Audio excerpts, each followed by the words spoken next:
பெத்தவங்க செஞ்ச புண்ணியம்தான் பிள்ளைகளை வந்து சேருமையா. உத்தமரு ரொம்ப ஒசந்தவரு என்ன பெத்தவரு இந்த பெரியவரு. அவரை போல இங்க யாருமில்ல அலசிப்பாரு நீ உலகத்துல. அண்ணனுன்னா அண்ணனையா அன்பு உள்ள மன்னனையா.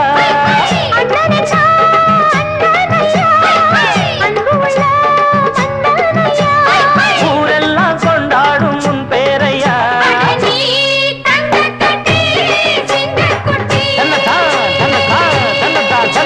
நீ பொட்டு வச்ச தங்க